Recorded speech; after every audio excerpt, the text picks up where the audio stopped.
Hello and welcome to the show. I'm Nina Turner and you are watching Unbossed. And in the co-host seat today, we have Benny Carrillo. Benny is Benny, I done forgot which they done changed it. A breakdown. The breakdown is a contributor for the breakdown. It's been too long since you've been here. We changed HQ and we got breakdown. But Benny is a contributor for the breakdown. And Benny, it's been too long. It's good to have you back. Yeah, it's good to be back.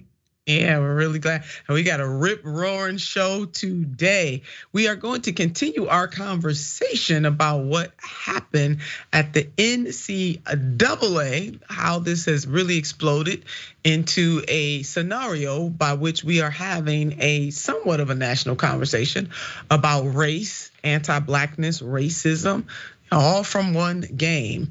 And then Trump is in New York being arraigned. He was arraigned already, and the breaking news is that he has pleaded not guilty to 34 charges. So we will keep you posted on that. And on this day, the Reverend Dr. Martin Luther King Jr.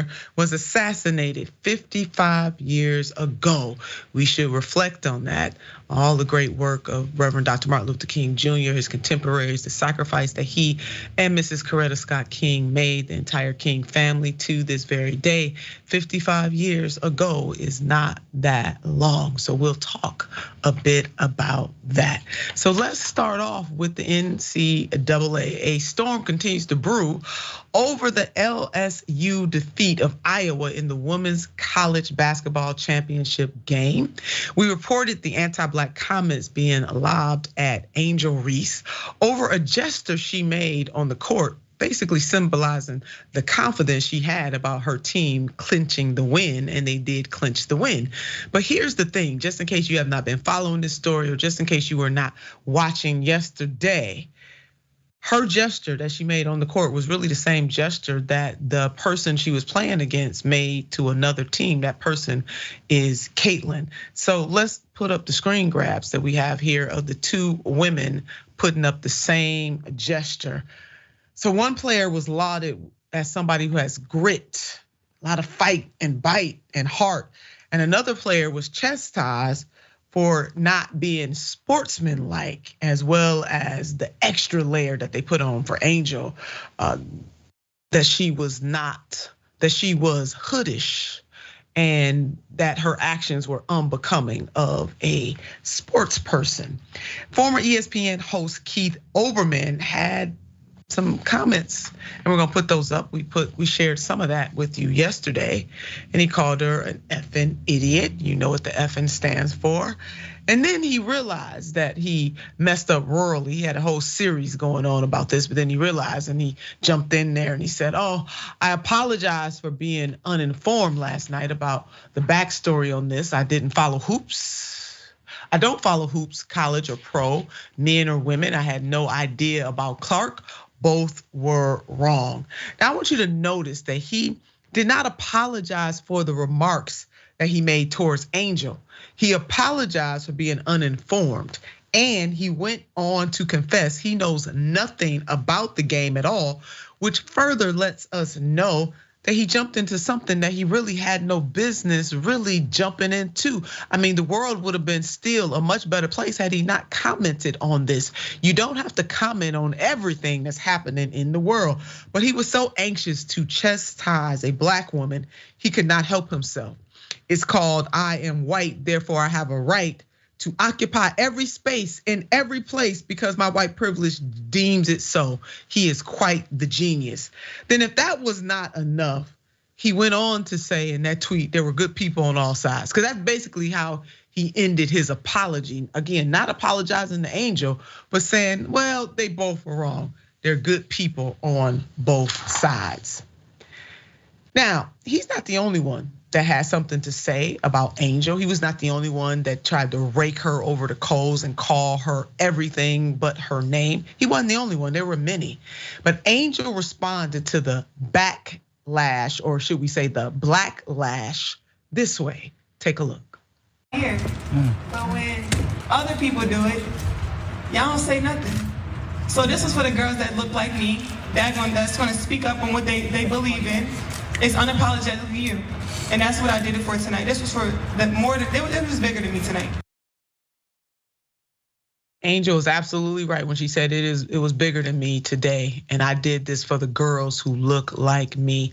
Amen to that, Angel. And that's for all the girls, no matter how young or how young adjacent or how seasoned they may be. You speaking up and standing up and being authentically who you are is for all the girls who look like you. And then LSU President William Tate also came to Angel's defense, saying, I think a lot of people have commented and never played sports. Angel Reese is one of the very best players in this country, and she plays in a certain way with some swag. If you have a problem with it, beat her. That's all I have to say. If you can't beat her, sit down. That's William F. Tate, the fourth president of LSU. And yeah, Mr. President, you got that exactly right. Benny, any of your thoughts about what is happening? Not so much on the sports side, but really what is bubbling up is some deep-seated anguish and anger where anti-Blackness is on full display. Yeah, 100%. I think really at the heart of this is something that white folks in the United States are actively trained not to see themselves in Black and brown folks. And now what do I mean by this? I mean, fundamentally, like, if you're like a regular person and you see her winning and like flexing her win, like you should be like, yeah, get it. Like, let's go. Like, you love to see people win. But if you are absolutely refusing to like just take part in other people's successes or joys or victories because it's like a Black person that's winning, well, then that is completely on you. And that is you fundamentally failing to relate to them as a person. And we see this really across society in the way that you'll have like, if you have like a white woman, for example, that's like freaking out at a grocery store, you'll have a lot of people say, oh, well, maybe she was having a bad day, or maybe she was this, that, or the other thing. And people are actively trained in our society to put themselves in the shoes of privileged white folks and imagine all the scenarios and reasons why they would be doing and saying the things that they're doing. Unfortunately, our society is specifically structured to actively disincentivize privileged people from trying to enter the perspectives of marginalized people and trying to see their victories for victories, seeing their struggles for struggles, and just empathizing on that basic level of like, this is another human being. Why would they behave the way that they are? Yeah, Benny, you definitely hit the nail on the head on that. Absolutely that. And we all have to, we have to deconstruct our construction. And we've all been socialized, whether we're white or Black or Hispanic or Asian or Arab American or all of that in between. We have been socialized to accept a certain group of people's pain as it comes and another set not so much. So Benny, I totally agree with you. And if what was happening on that court and all of the brouhaha over it was not enough, the First Lady, Dr. Jill Biden, put a whole lot of gasoline on the fire. Now that you are up to date on this, I want you to take a look at this doozy right here, this headline. Jill Biden wants champions LSU in Iowa at the White House. See, the problem with that, because you might be saying TNT, what's the problem with that? The problem is that the winner usually goes to the White House and the winner alone. But why is it that because LSU has won, which is a predominantly Black woman team, and Iowa lost predominantly a white woman's team, now all of a sudden LSU has to share the spotlight with Iowa? The First Lady walked right into that. And in her remarks at Colorado State Capitol, the First Lady said the following: I know we'll have the champions come to the White House. We always do. So we hope LSU will come. But I'm gonna tell Joe, I think Iowa should come too, because they played such a good game. Oh, I sighed deeply. And as expected, Twitter and other social media spaces went ham. Here is Angel's take on this, the most important take of them all, because it is her joke. She is saying this has got to be a joke, because how would you feel if the tradition was one way and because you and your team won, now all of a sudden the tradition is going to change? And I'm definitely with Angel on this. What a joke. And since we are And since when are we inviting the losers? When are they invited to join the winners? It's not until black people dominate, and that's when the goalpost is moved. Take a look at this next tweet. Miss Green lays it out this way. This reminds me of those high schools where as soon as the valedictorian is a person of color or a woman, they break with tradition and decide to have co-valedictorians for the first time in the school's history. Please don't do this. Yep, Ms. Green got that exactly right. Or this comment from Keith Boykins. Keith tweets, no ma'am. When black women win a national championship, they should not be forced to share the stage with the losing team. Black women are the most loyal constituency of the Democratic Party. The White House needs to walk this back as soon as possible. Amen to that, Mr. Keith Boykins. And then my stunt double had to say something too. If Iowa had won, she asked this question, will LSU be invited? We all know what the answer is. It's no. But then the mic drop came from this particular tweet right here. America is trying to treat Iowa like it treated the Confederacy. Go ahead on, Anthony V. Clark. You did that. This was a perfect reply, perfect analogy to what my stunt double had to say. America is trying to treat Iowa like it treated the Confederacy. And then comes the mic drop right here from Domo. White people are obsessed with forcing black people to win in silence because they think we should be thankful they allowed us to be there in the first place. True that. And then Dario Morrow tweeted the following. Has an article right now that I invite everybody to come and read on Newsweek. Written in news for Newsweek. Dr. Biden's stupid comment is a symptom of a larger problem. Black Americans are taken for granted by the very people we put in power because they don't fear any political consequences. My latest at Newsweek opinion. So that's it right there. That is the political basis and wraparound for what is happening today, that certainly the Democrats fear no consequences whatsoever. That is why President Joe Biden felt very comfortable when he was being interviewed by Charlemagne during the 2020 presidential election cycle to say to Charlemagne on that show, if you don't know whether you're for me or Trump, you ain't black. What Dr. Jill Biden has done is very much similar to that. No regard for how black people feel and really no grasp of the history at all. So in summation, this right here, I know I said the other ones were mic drops, but this one right here is gonna seal this up just a bit. Joe, get your wife. Absolutely that. I don't know if the vice president is on the phone doing that, but I hope that she is. Benny, any thoughts? Yeah, really this just goes back to what I said earlier about like the default perspective and how white folks are privileged as the default perspective. And everybody is expected to, like take on the assumptions perspective of privileged people. But anytime anybody from any marginalized community has any different perspective, then all of a sudden becomes impossible to understand when really stuff like this is just super obvious. Because like Joe Biden said, they played such a good game of basketball. I hope they did. They're playing college ball, right? These aren't amateurs. Of course, they played a good game of basketball and they lost. Oh my God, and Benny, to that point, these were the best of the best competing in the championship. So that simple point that you made is really a deep point. Of course, they played good basketball, but you were saying.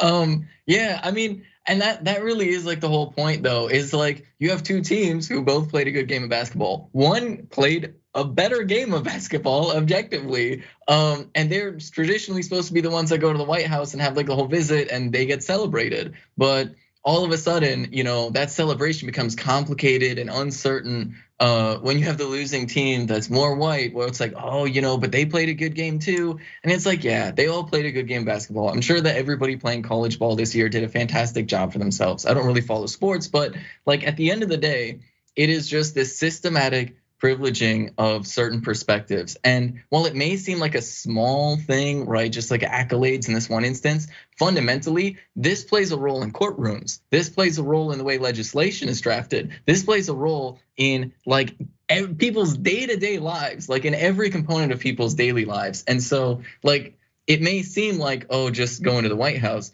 but at the end of the day, there's a plenty of people that we're not seeing that their fates are being decided by stuff like this. That's it, Benny. I mean, you did that. This is symbolic for a whole lot of other things that happens in our society, social, political, economic. That is it. And I love when you said the default perspective. That's it. That's it, and that's all. Benny nailed that. And I want to remind you, as I did yesterday, because this is a teachable moment. And so the teacher in me is feeling as though I need to repeat the lesson from the other day by reminding some folks and educating others for the very first time how these stereotypes and tropes about Black women are rooted in a systemic anti-Blackness, a systemic hatred, a systemic stereotyping and othering of Black women. So if you were with us the other day when I gave this lesson, bear with me. I gotta teach just like any good teacher. Let me just go ahead and repeat this. And I mentioned that this matter of treating Black women differently in all aspects of society is truly nothing new for us. In public spaces, especially, we are often stereotyped all the time. But the number one stereotype is that we are angry. And what Reese endured, what Angel Reese endured, is rooted in a historic anti-Blackness and sexism. In an article breaking down stereotypes and celebrating Black women, Rowena writes the following: for centuries, the image of loud, harsh, subservient, and angry Black women has been grossly imposed onto Black women and perpetuated throughout the media. Historically, Black women stereotypes are rooted in slavery and Jim Crow era. Minstrel shows harmfully portraying Black women as loud, masculine, aggressive, naive, subserviently caring, and obnoxious.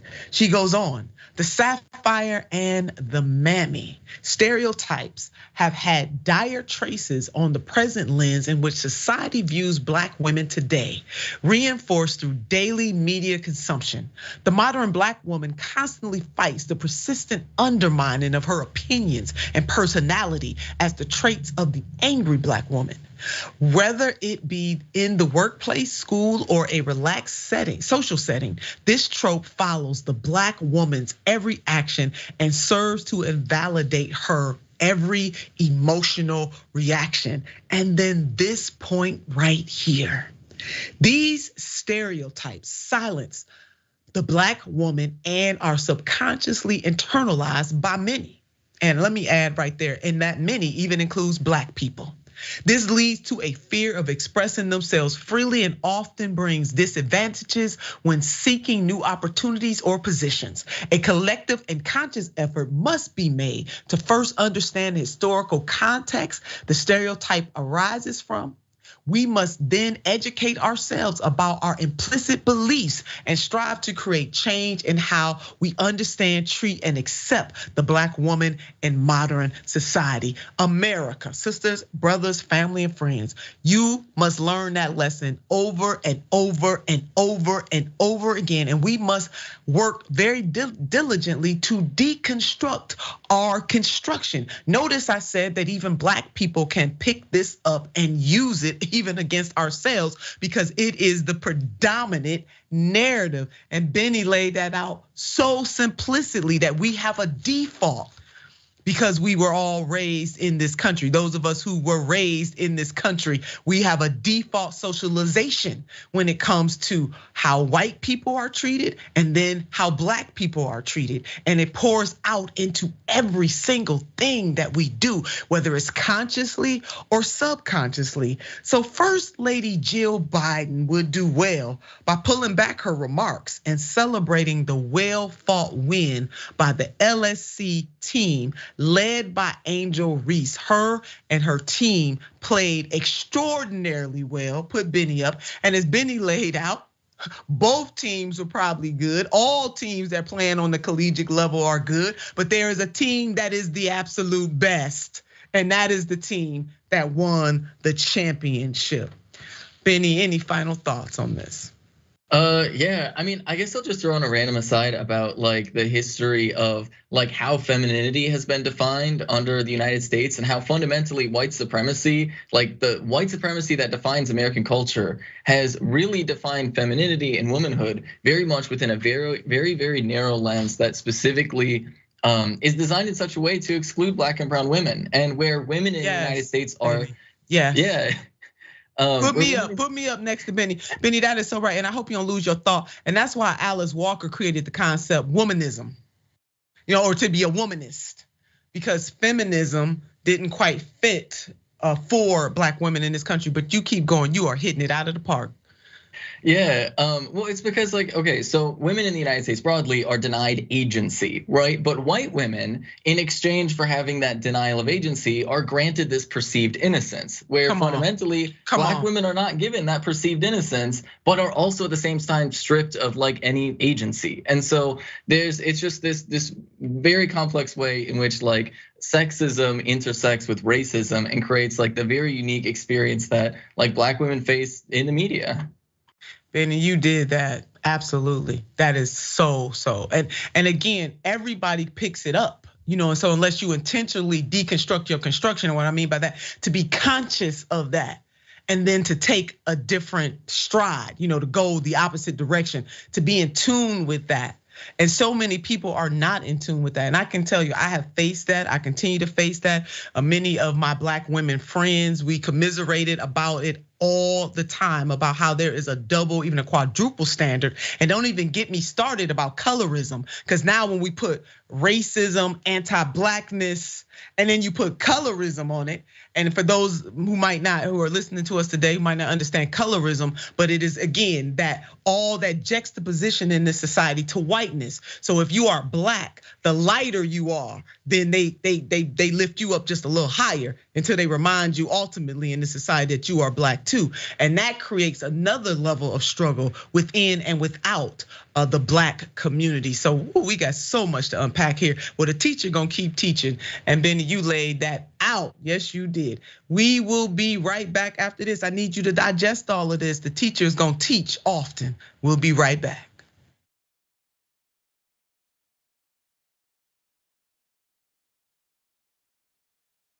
Our system is inherently rigged against the will of the people. They have 50% of the vote, and in a democracy, they should have 50% of the seats. But if you live in an insanely gerrymandered district, your vote functionally doesn't matter. We drew the map in a way that even though we get 50% of the vote, we're gonna get 13 out of the 18 seats. You don't actually have the ability to translate the will of the voters in your area into actual government policy. They should not be allowed to gerrymander these districts. We should actually have a democracy. Been honest with him, like, yeah, I was upset with you and I should have done it, but instead I was like, I'm just trying to protect my engagement ring.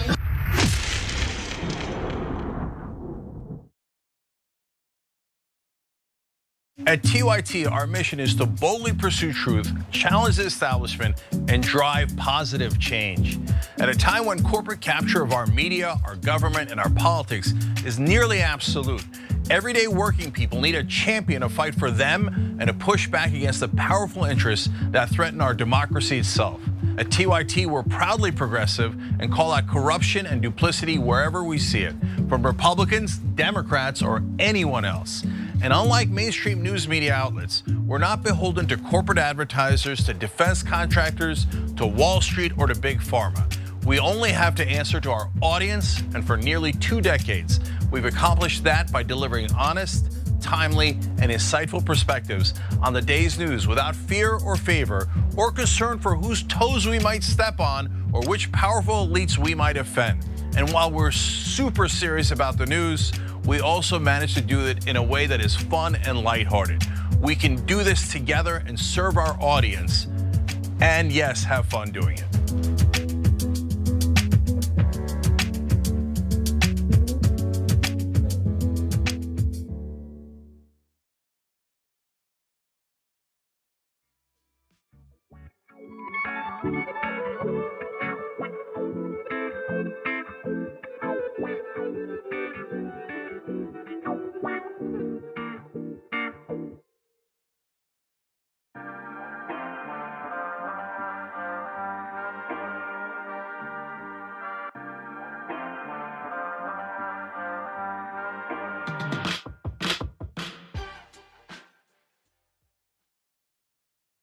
And welcome back to the show. Oh my goodness, I wish you all could listen to Benny and myself and during the break. We really laid out some stuff, and hopefully Benny is gonna write this award-winning essay that she has on her mind. But I really appreciate you, Benny, and your willingness to be totally honest about what is happening here, because so few people, especially white people, will tell the truth about what is happening in this society when it comes to racism, anti-blackness, and sexism, and just the intersectionality between all of that stuff, and between racism and anti-blackness too, because there's a global racism, no doubt about it.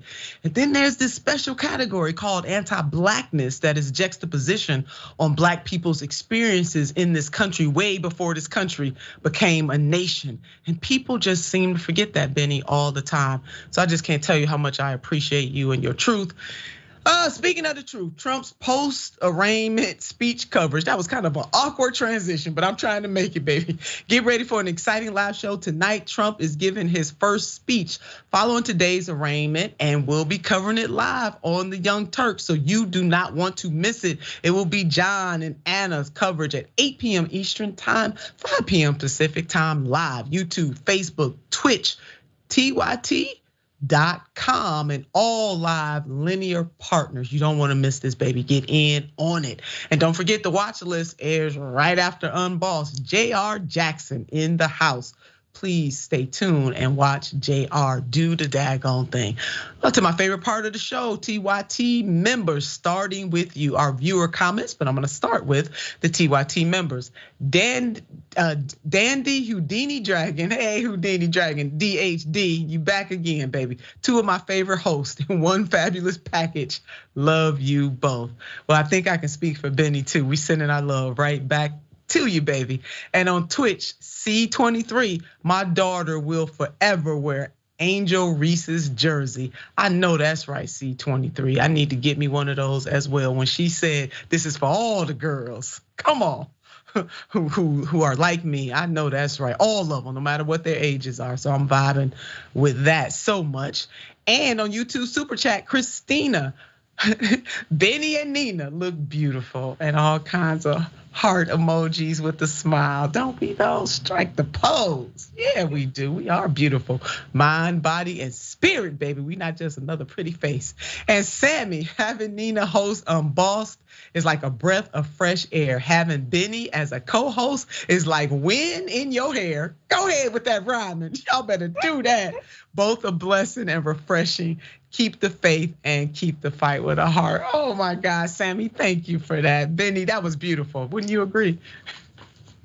Yeah. It was beautiful. They rhyming, baby. That is a beautiful thing. Oh, all right, here we go. So we're gonna reset right now and take this moment to take this in. Dr. Martin Luther King Jr. was assassinated 55 years ago today. And it's important for us to pause on this day to reflect on that which happened to the Reverend Dr. Martin Luther King Jr., to his wife, Mrs. Coretta Scott King, and to the entire King family, and then the greater society, both here in the United States of America and all around the world. 55 years ago is really not that long ago on the continuum of history. It is almost as if it happened yesterday. And there are many of folks walking this earth today who were in the thick of that at that time, or who were just little children at that time or barely born. But here we are. We're gonna put up this tweet from my stunt double. 55 years ago today, Reverend Dr. Martin Luther King Jr. was murdered in Memphis. In his last days, he reminded us that poverty was also a civil rights issue. Let's remember to uphold and continue his work against racism, militarism, and poverty. And now a word from one of his daughters, Dr. Bernice King. And Dr. King tweeted, it wasn't that long ago.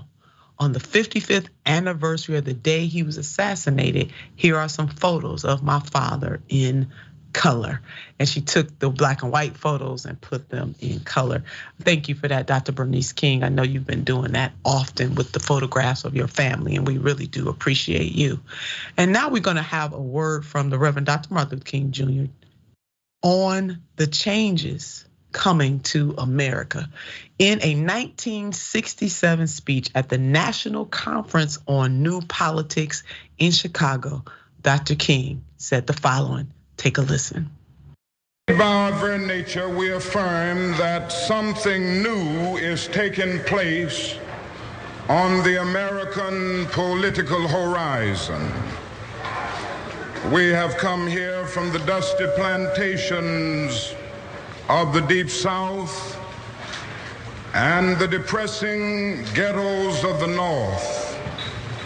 We have come from the great universities and the flourishing suburbs. We have come from Appalachian poverty and from conscience-stricken wealth. But we have come. And we have come here because we shared a common concern for the moral health of our nation. We have come because our eyes have seen through the superficial glory and glitter of our society and observed the coming of judgment. Wow. And it really is as if the Reverend Dr. Martin Luther King Jr. is speaking to us on this particular day, in this particular moment. We are here because of a common concern for the moral health of our nation.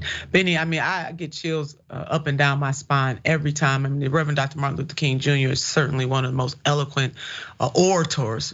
But besides his oratory, he often knew how to cut to the heart of the matter.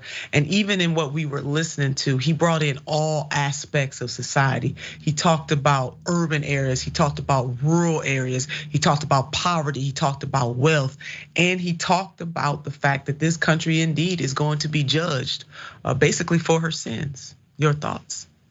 Yeah, most definitely. I mean, there's so many layers to it. And like, that's kind of like really at the heart of it, is that there are so many layers to it. And one of the things that Martin Luther King really emphasized continuously, because, I mean, Martin Luther King has to be one of the like most misquoted people in history, right?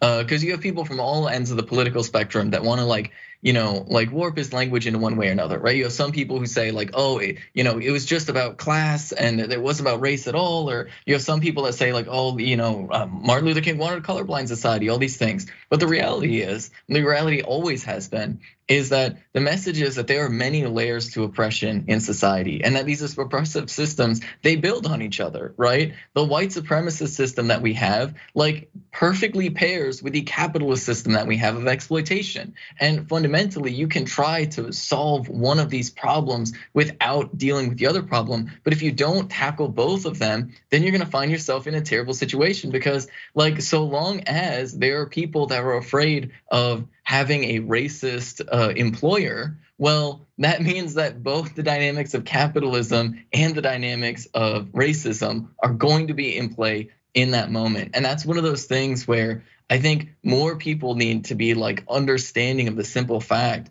that these are moral burdens on our society. The inequalities that exist in our society are moral burdens that quite literally erode like our humanity, right? Like these, like we were talking earlier in the show about how like the whole notion of default perspectives, it quite literally is intended to eat away at your brain's ability to empathize with other people. And that fundamentally tears at the fabric of society. And so we fundamentally, in order to sort of move forward as a country, we need to address all of these problems at the same time and recognize that they are fundamentally linked with each other. Yeah, that's absolutely right, Benny.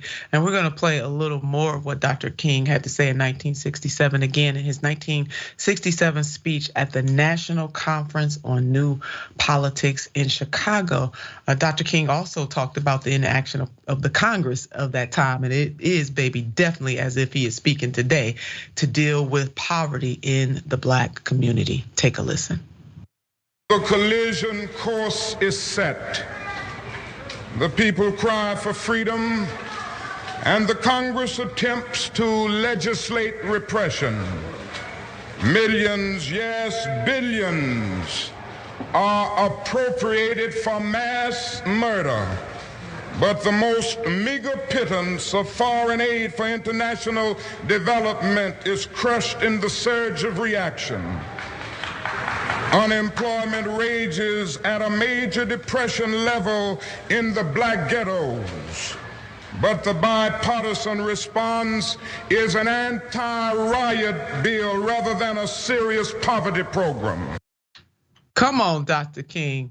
The answer, not a serious poverty solution to the conundrum, but to deal with riot. I'm telling you, Benny, masterful. Dr. Reverend Martin Luther King Jr. And people don't need us to say that. I mean, just absolutely. And you know what? He was one of the most hated men while he was alive. And so we're talking about it. We're reflecting on his assassination, all that him and his family have sacrificed for the greater good of humanity. And this is both about the black community, but a larger humanity here.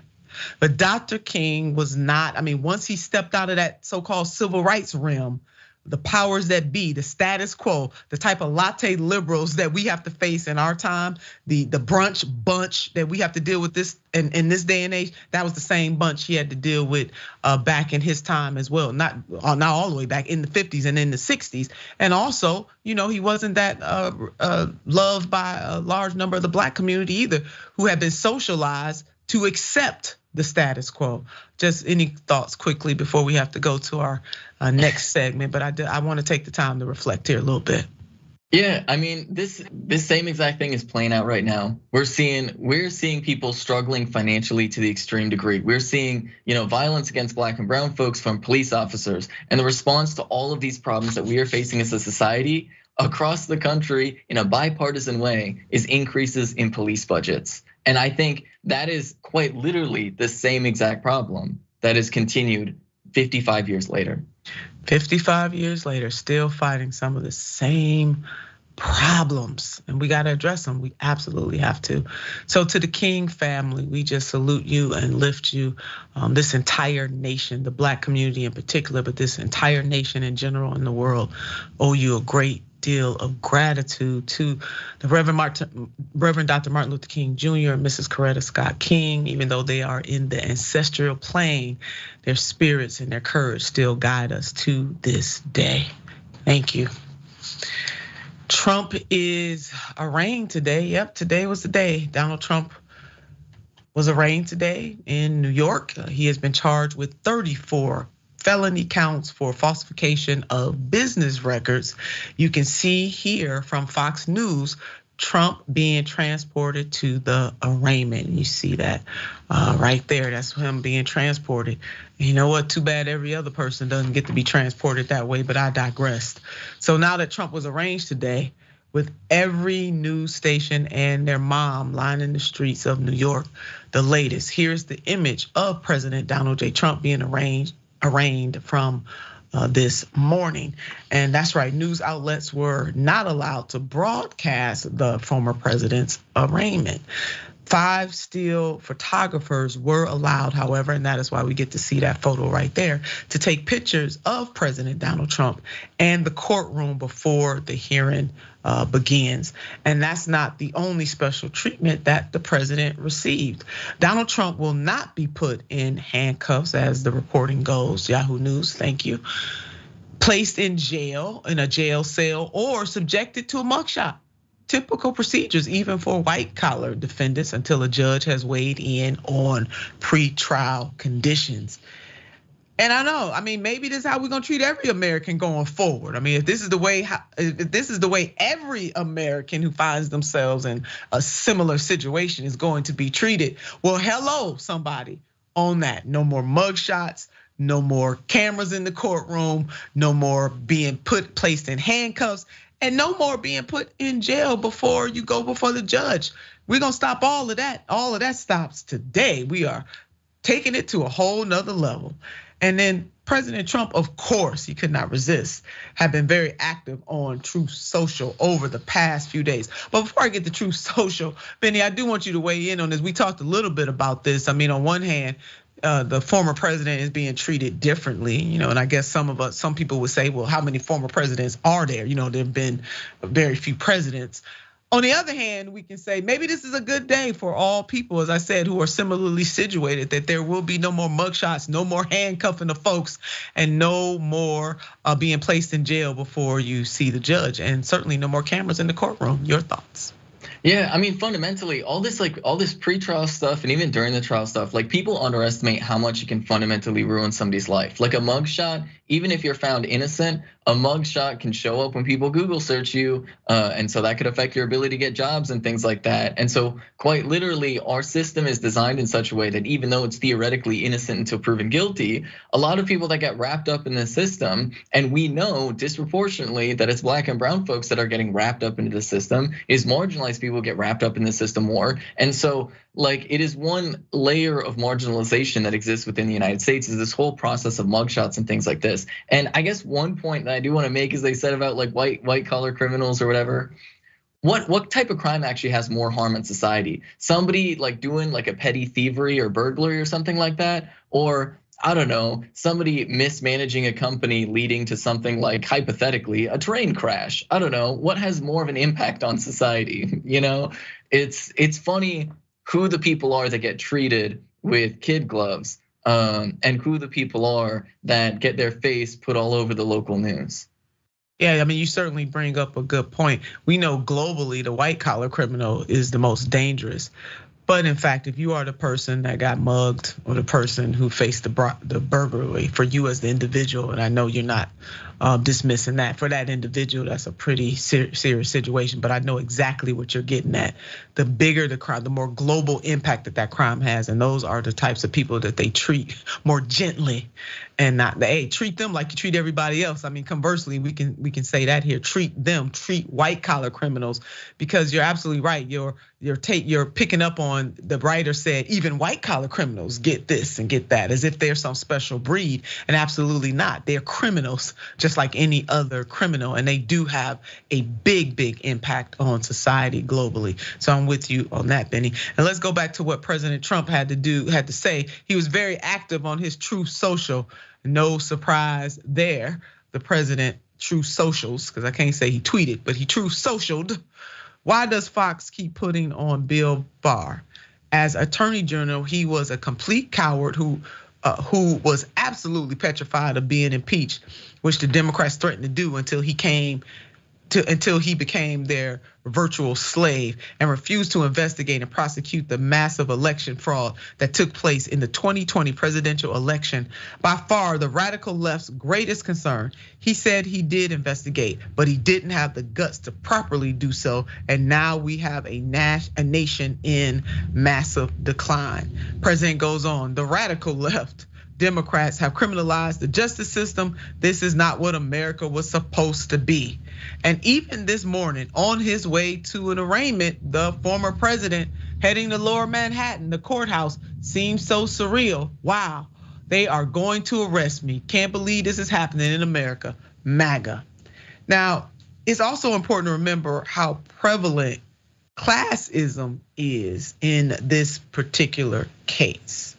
And now, while the brunch bunch, they getting really excited about him being indicted and arraigned, he's probably not going to jail. So just slow down, brunch bunch or latte liberals, before you get too giddy over this.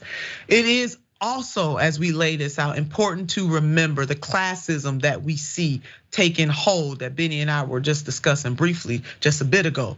On top of the special treatment, Trump has raised an obscene amount of money off of this situation. This headline right here, Trump campaign raised $7 million since indictment, aide says. And they bragging about this because President Donald J. Trump knew that this was going to happen, that his followers were not going to hesitate to donate money to him because they believe that he has been transgressed. I mean, Benny, this you want to talk about surreal. I want to say that what's happening is surreal, but it absolutely is not. And what I want the latte liberals and the brunch bunch to understand, that this in and of itself does not solve the many conundrums that we face as a nation. Certainly President Donald J. Trump should face the consequences of his actions, and we have other work to do in this country. Yeah, most definitely. And the thing that Republicans are saying about this, I think, is really revealing about their mentality more broadly, because you'll hear them say something along the lines of, oh, if they can do this to Donald Trump, that means that they can do it to you, which really betrays their belief that the system exists to shield them from accountability, that their power, their wealth, their privilege, right, their whiteness is all there to protect them, to shield them from accountability, to shield them from the law. They think that there are other people who should be subject to the law, and then they think there are themselves who should not be subject to the law. So the whole idea and belief about, oh, if they can do this to Donald Trump, they can do it to you, just reveals their underlying reality of the United States of America, which is, I think they are correctly assessing the fact that the United States is designed in such a way to shield the powerful and the privileged from accountability, to shield them from scrutiny from the public and the law. And I think that is something that fundamentally needs to change. And hopefully this situation with Donald Trump draws into question the way we talk about previous presidents. I mean, maybe we have a look at reevaluating George Bush's role in starting the war in Iraq. I don't know, maybe that's just me. I think the idea of politicians more broadly having this exemption from legal scrutiny, having like CEOs exempt from legal scrutiny. This is an entire system that really needs to crumble at its core so that we are all on an equal playing field where we actually have the law mattering for everybody. The law mattering for everybody. Now there is a thought. And now the reaction to President Donald J. Trump's arrest has been loud from all sides. Listen to what former Illinois Governor Rod Blagojevich said on Fox News. I think this is the apocalypse of our democracy. They're doing to a Republican president at the major league level what they did to me, a Democrat governor at the AAA level. I went to prison for things that are not crimes. They're charging President Trump with things that are not crimes. One positive thing I suppose you could say about the DA over there, Bragg, is that he keeps his campaign promises. Here's a guy who ran on a campaign promise to charge President Trump. The other thing you can say about him is he's violating his oath of office and destroying the Constitution and the rule of law. And if anybody ought to be going to prison or charged with crimes for this episode, it ought to be that DA. Wow, you want to put the DA in jail now? That's something. Now you might not agree with what the DA is saying, but now you want to put him in jail and to talk about this is the apocalypse. Really? Is this the worst thing that has happened in the United States of America in the 21st century? Because don't let me start going backwards in time. But are you saying this is the worst thing to happen in the 21st century? I think there are some things that are worse, like child hunger and homelessness. Yeah, there are a whole bunch of other things that are worse, like systemic racism and the systemic failure of this nation to hold the ultra wealthy accountable while others suffer, far too many suffer. There are other things that are more apocalyptic than this, but Jesus, Mary and Joseph, that they believe that. And then this is what Representative Ro Khanna had to say. Law enforcement process will play itself out, and I have faith in that. I hope we don't make the same mistake in 2016 where we just start covering Trump's trial and Trump's scandals, and we focus still on the school shootings in Tennessee. We focus on the president's message of bringing manufacturing jobs back, of lowering prices. That's really what the American people want to talk about, and I fear if this just becomes a Trump spectacle 24/7 on cable news, that he's going to benefit in the same way he benefited in 2016. Benny, Rep. Ro Khanna makes a very important point. Yeah, most definitely. I mean, like fundamentally, I think we across the board let Republicans define too much of the conversation, but especially when it comes to Donald Trump, like, why are we spending so much time talking about Donald Trump? Donald Trump is not the president of the United States of America, right? Why are we spending all the time doing this? Like, I get it that there are people who are like, oh, they really want to see Donald Trump go to jail. I admit it would be very funny, right?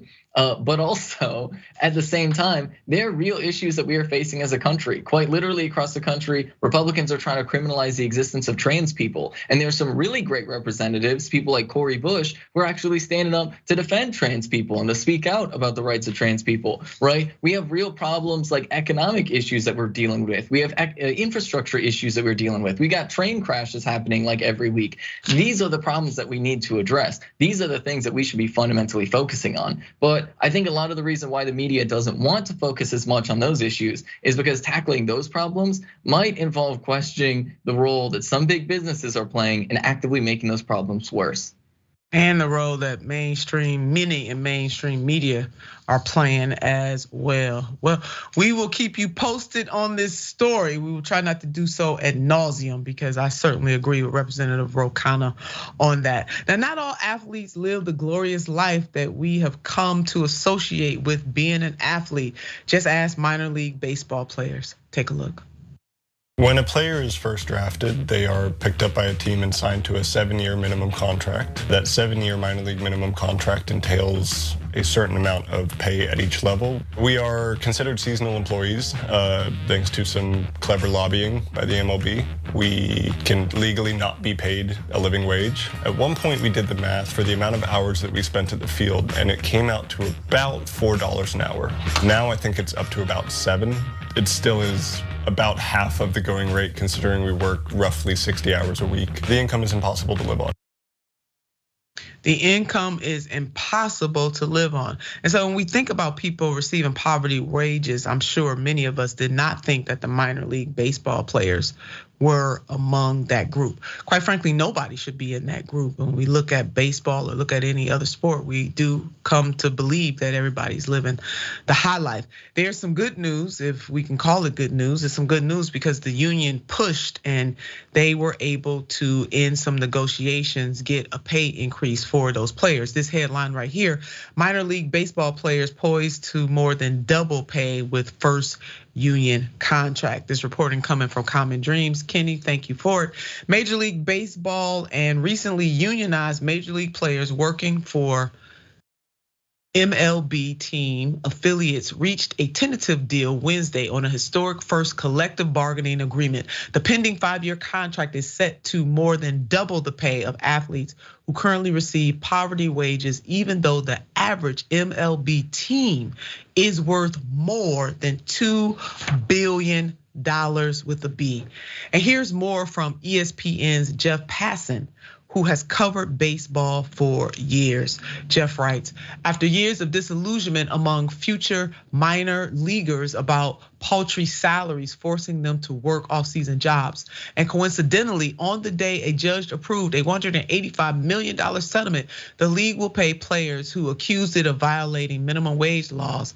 The parties agreed on a deal that went out to a vote among the union's rank and file, and that will need to be approved by owners as well before it is formalized. The agreement could be announced officially as early as Friday, the first day of games in the minor leagues.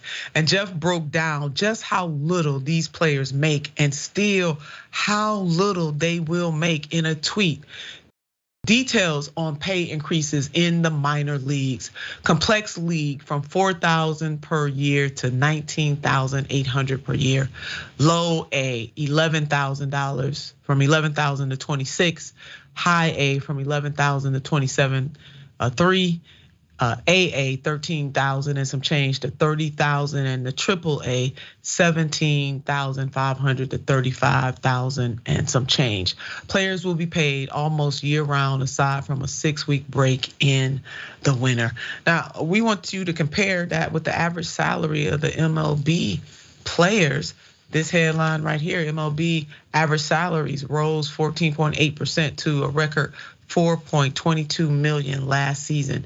And that's if these minor league players are lucky to make it to the major leagues. All of them don't make it. This almost 10% of the approximately 7,000 players in the minor leagues make it to the majors, and even fewer reach free agency, making signing a multi-million-dollar major league contract nearly impossible. And according to Forbes, all 30 major league baseball teams are worth $1 billion or more, with the New York Yankees topping the list at being worth $7.1 billion. Benny, I know we're winding down on the show. I think we might even have 2 minutes left, but man, this is something else. Yeah, and this is one of those things where when it comes to professional athletes, right, whether it be the minor leagues or major leagues, fundamentally, the most important thing to understand is that they are workers. At the core, at the end of the day, it is the relationship that you have to capital that determines your position in society. And baseball players, right? Any professional sports players, they are the workers that are actually creating the value for these companies. And fundamentally, so long as there is that relationship between employer and employee there, you will have the owners of these baseball teams that want to exploit the players as much as they possibly can. And the players who are actually generating the real value will have to organize amongst themselves in order to demand living wages, fair wages, and all those things. And that is why even when you see like professional sports players like fighting for unions, you should support them and not make the mistake of assuming that, because some of them are making millions of dollars, it means that they're all just like, these like evil millionaires or whatever. Yeah, true that. And I mean, I did not know how in dire straits the minor league players were. I mean, to not even make minimum wage is really a stain. It is a blot. And they are yet another example, as you are laying out. It is about the relationship between the employee and the employer. And in this country, we are really at an immoral level. So whether you be in the minor leagues or whether you be somebody that's serving in a restaurant making sub minimum wage, everybody deserves to make a living wage at what they do in this country, and we must do a better job. Well, that is our time for today. We want to thank you so much for joining us, Benny. It was so great to have you back on the show. We cannot wait to have you back again. And to each and every one of you, thank you for joining us as you usually do. Make sure you phone a friend or a friend of me. Let them know one of the best hours of their day is spending it with us on Unbossed. And you can also get us on video on demand. So make sure you do that. Now, you know what I want you to do about this time. I want you to keep the faith, always keep the faith. And with that faith, we need a little fight, a lot of fight until next time.